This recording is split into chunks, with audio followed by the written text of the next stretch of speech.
The vice president of Hargrove Savings and Trust leaned back in his chair. He looked at the piece of paper on the table between them, then up at the girl who had put it there. She was 13 years old. She was wearing her father's barn coat, which was too large for her by about 4 sizes, and she had her hands folded on the table the way a person folds their hands when they are trying to appear calmer than they feel. The banker studied her for a long moment. Then he made the mistake of smiling. That was October 3rd, 2009, Cass County, Missouri. The meeting lasted 11 minutes. It would take the bank 4 more years, 1 federal arbitration case, and roughly $2.4 million in remediation costs to understand what the girl had told them in those 11 minutes, and why they should have listened when they had the chance. Her name was Della Marsh. She was the only child of Roy Marsh, who farmed 340 acres of bottomland along a tributary of the Marais de Cygne River. Not the best ground in Cass County, not the worst, but ground her father knew the way some men know a face. Steady ground, patient ground, ground that had been in the Marsh family since 1947, when Roy's grandfather paid $18 an acre for it at a tax sale, and everyone in the county thought he had lost his mind. They farmed it through the drought years of the 50s, through the floods of 1993, through commodity prices that made the good years feel accidental and the bad years feel permanent. The ground gave back what you gave it. Roy had given it 31 years. The bank owned everything around it now, or thought they did. Somebody had to write this one down, or it would have been forgotten. If you believe stories like this deserve to be remembered, take a second to subscribe before we go any further. The rest of it matters. The development company was called Meridian Land Group, out of Kansas City, and they had arrived in Cass County the previous spring with survey trucks, polo shirts, and a business plan that was either genuinely bold or genuinely foolish, depending on what you knew about the land they were buying. They had purchased 5,100 acres in 3 separate transactions, parcels held by 3 separate families, in some cases for generations. Old ground, tired sellers, estate situations, the kind of deals that get made when heirs stop wanting to farm and start wanting liquidity. Meridian paid fair prices, not generous but fair.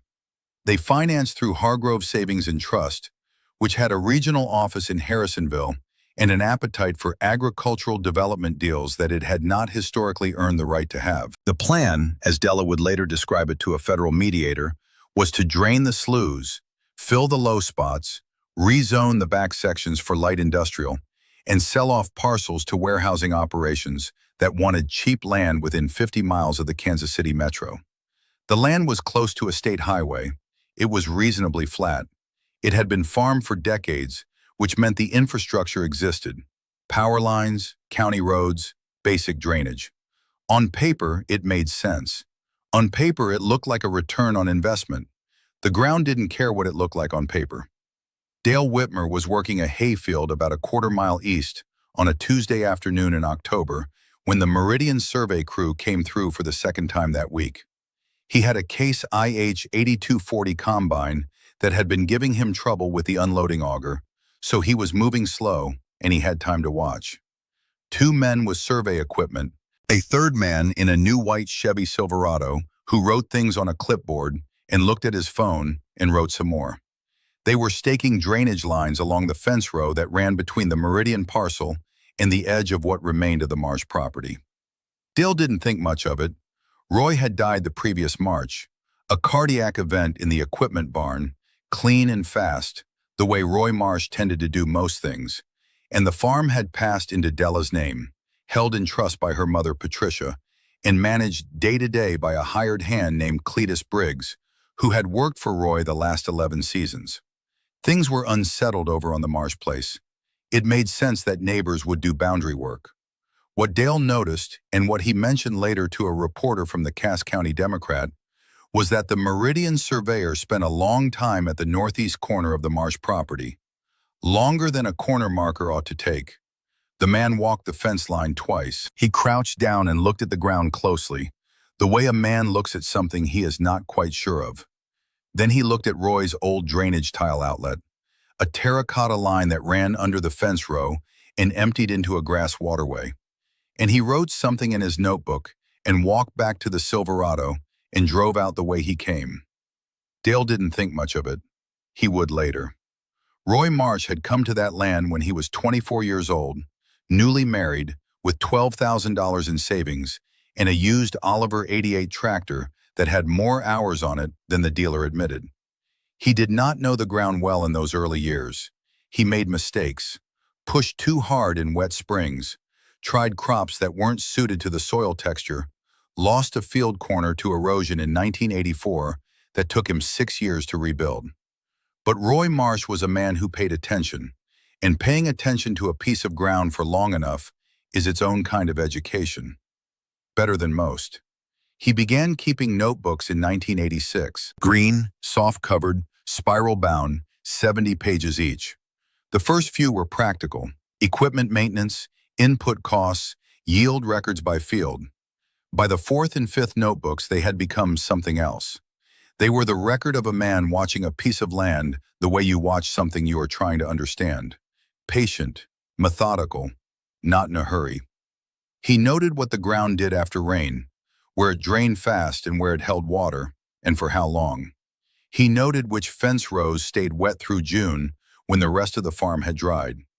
He took hand auger samples, 3 feet deep, at 200-foot intervals across his property, and he logged what he found at each depth: topsoil, then subsoil, then what lay beneath. In many spots beneath 18 or 20 inches of fine textured bottomland, he found gravel. Old gravel, rounded and water-smooth, from a time before any living person's memory, when this ground was the floor of a different kind of landscape. He found a 1958 USDA drainage survey at the Harrisonville Public Library, buried in a bound volume of county agricultural studies that hadn't been opened since the Eisenhower administration, so far as anyone could tell. He photocopied 3 pages and kept them in the front pocket of notebook number 4. Those pages showed the old glacial gravel formations beneath Cass County bottomland, deposited during the Wisconsin glaciation and running, in this part of the county, in a broad east-to-west band beneath the surface soils. The gravel seams acted as a subsurface aquifer, not a large one, not deep enough to matter for wells, but permeable enough to move water laterally when the water table rose. In dry years, this barely registered. In wet years, the water had to go somewhere. Roy spent the better part of a decade mapping exactly where. What he found, what he traced through 7 notebooks and more auger samples than he ever bothered to count, was that his 340 acres sat at the downhill end of a watershed, collecting runoff from roughly 6,800 acres of farmland to the north and west. In wet years, that runoff entered the gravel seam and moved east, slow and steady the way groundwater moves, following the hydraulic gradient.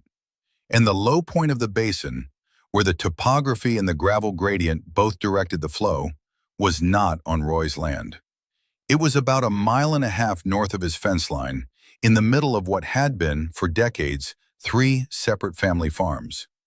The middle of what was now Meridian Land Group's 5,100-acre development parcel. Roy had told Della about this. Not once, not twice, many times. She was 8 years old the first time she walked that fence line with him. 9 when he started pointing out the auger sample sites.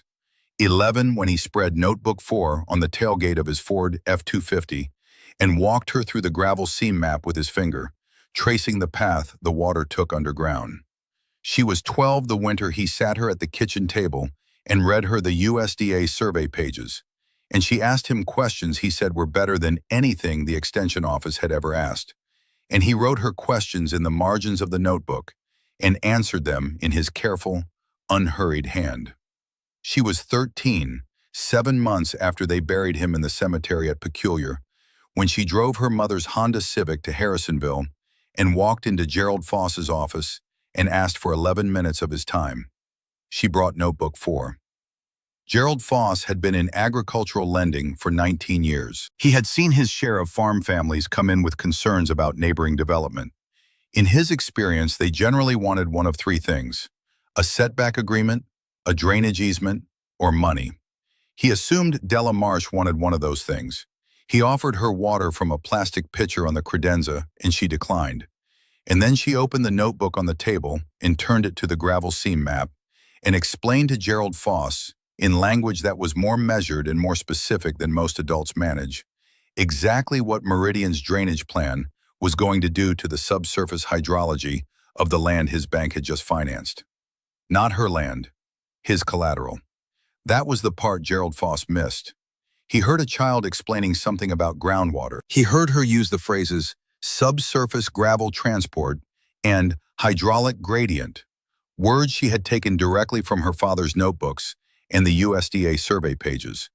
And somewhere behind those words, he heard the implication that she wanted him to stop the development, or modify it, or do something that would benefit the marsh property. He thought she was protecting her farm. She was. But she was also, without fully realizing it, trying to protect his investment. And he did not see that those were the same thing. He thanked her. He said Meridian had commissioned professional environmental studies before closing. He noted the county had approved the drainage plan. He said he was sorry about her father, and he meant it. Then the meeting ended, and Della Marsh collected the notebook and walked to the Honda Civic in the parking lot and drove south on Highway 7. That night, she wrote the date in the back of Notebook 4. She wrote what had been said, close to word for word. And at the bottom, she wrote, "He did not look at the map." Gerald Foss did not look at the map. Meridian broke ground the following April. 2 Caterpillar 963 track loaders and a rented Komatsu excavator going to work on the sloughs along the northwest corner of the parcel, filling them with compacted clay and road-based gravel, rerouting 3 old drainage tile lines, replacing terracotta with 4-inch perforated plastic. Scrapers graded the low spots. Over 8 weeks, they moved approximately 14,000 cubic yards of earth, and when they were done, the ground was flat and dry, and from the county road, it looked exactly like what they wanted it to be. Not everybody who drove by thought so. Dale Whitmer drove by twice a week that summer. He watched the work without comment. He noted, said nothing at the time, but noted, that the tile rerouting along the northwest fence row had blocked the outlet Roy Marsh had described to him once, years before, over coffee at the Casey's in Belton. He hadn't stored that conversation carefully. Roy had been the kind of man who talked about drainage the way other men talk about weather, casually and at length, and with the assumption that his listener was as interested as he was. Dale had not always been that interested. He wished later that he had been. The first serious rain came in June, not a flood, 3 inches in 48 hours, unremarkable for Cass County in June. The kind of rain that fills the ponds and puts a shine on the corn and doesn't make anybody nervous. Roy would have been nervous. Roy had mapped this. The gravel seam did what gravel seams do when their outlet is blocked. The water collected. Not on the surface, not visibly, not in any way you'd catch from a truck window, but 12 to 18 inches below, moving east through the old glacial path, following the gradient Roy had traced through 20 years of auger samples, pooling at the low point of the basin. By July, the northeast section of the Meridian parcel had standing water in low spots that hadn't held water in living memory. The project manager logged it as a seasonal drainage issue. By August, the graded access road along that section showed longitudinal cracking along the center line. By September, 3 building pad sites in the northeast quadrant had failed compaction testing.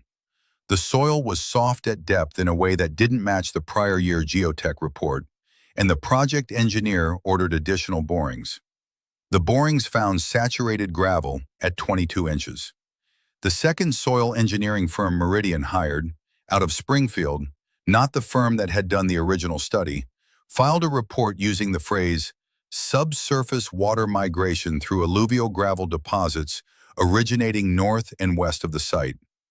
Recommended a full subsurface drainage investigation before any foundation work continued. Estimated the remediation scope at $800,000 to $1.2 million, depending on what further investigation revealed.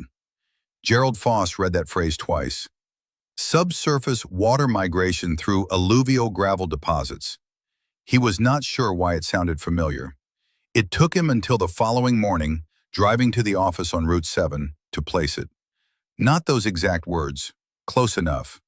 He pulled the Meridian file when he got in, looked at it for a long time, thought about 11 minutes in October 2009, and a notebook open to a hand-drawn map of gravel seams, and a girl in a barn coat who folded her hands on the table, the way people do when they are trying to be steady. He did not call her. There was nothing to say the ground hadn't already said on his behalf. The federal mediator, Alan Kiefer out of Kansas City, drove down to Cass County in March 2011 with a hydrogeologist from the University of Missouri, a court reporter, and a legal pad. Meridian and Hargrove were in dispute over the financing agreement, each arguing the other had failed due diligence on drainage risk. The mediation was meant to establish what had gone wrong before the litigation commenced. Kiefer requested access to neighboring properties for the hydrological site assessment. Patricia Marsh consented on behalf of the trust. Della said she would handle it. Cletus Briggs drove Kiefer and the hydrogeologist out to the northeast fence line on a Wednesday in March, mud season, the ground still carrying winter saturation. The hydrogeologist spent 40 minutes walking the fence row, examining the tile outlet, crouching in the grass waterway the way the Meridian surveyor had crouched a year and a half earlier. Then Della brought out Notebook 4. She showed Alan Kiefer the gravel seam map. She showed him the auger sample log.